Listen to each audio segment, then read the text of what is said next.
Okay, so the test I'm going to talk about today is for one of our nonprofit clients. This is a environmental and climate change nonprofit that we work with. Um, they obviously collect donations, so the test that we're running on is on their donation page. This is what their donation page looks like regularly. It's when you land on the donation page, you get your first step, which is this intake form, which you have to put in all your information up front. Our test, however, decided to switch up the first step and the second step. But as you can see, the V0, lots of fields to fill out immediately upon page load. That's what desktop looks like. We ran it on both desktop and mobile, of course. And in our V1, what we did was the first step was actually the amount.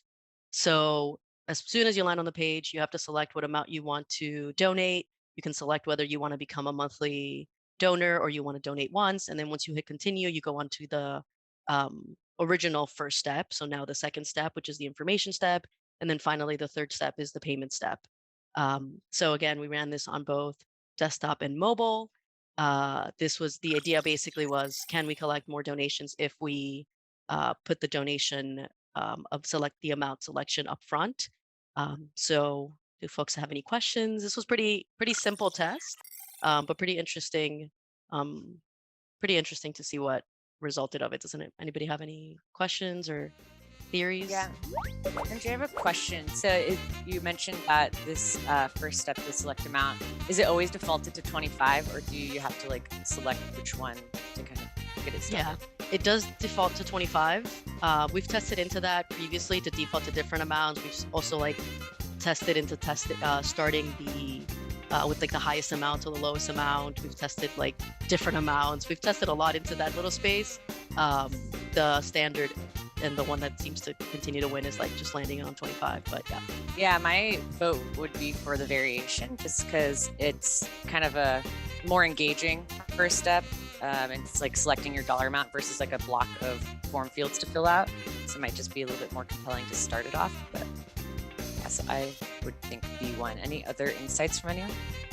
I actually think control, because if you are asking for some information up front, it's kind of like foot in the door questions, and then you're qualifying them. And then once they make it to select amount step, you would think maybe they're a little bit more qualified to continue the process as opposed to selecting the amount right up front. I have a similar take, but I was going to say the control, because it's like more of a micro commit. Like once you've given your name and email and address, then you're sort of a little bit more committed and be willing to put the money in.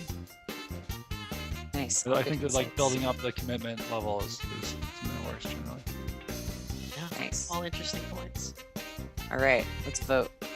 So for if you think control one, you'll put a thumbs down. If you thought it was inconclusive, completely flat, you'll go sideways. And if you thought the variation one, you'll do a nice big thumbs up. So go ahead and cast your vote.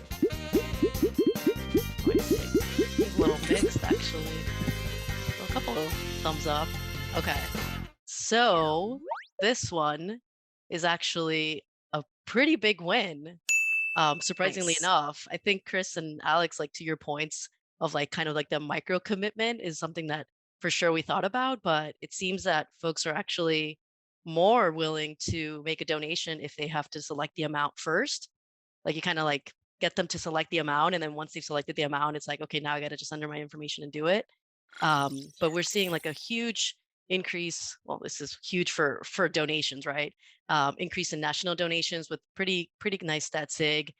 Seeing a pretty nice increase in monthly donations, one-time donations. This test is just like killing it. The step one CTA click, which is reversed on each of the V0 and V1s, but essentially on V1, users are more likely to continue on to that first to the second step, and then continue on to the third step. So overall, doing really great. One thing that I thought was actually really interesting is that usually this client has a lot of desktop users, but this win is actually being driven really heavily by mobile users.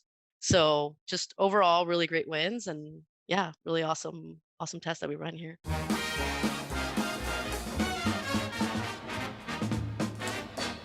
Thanks for watching.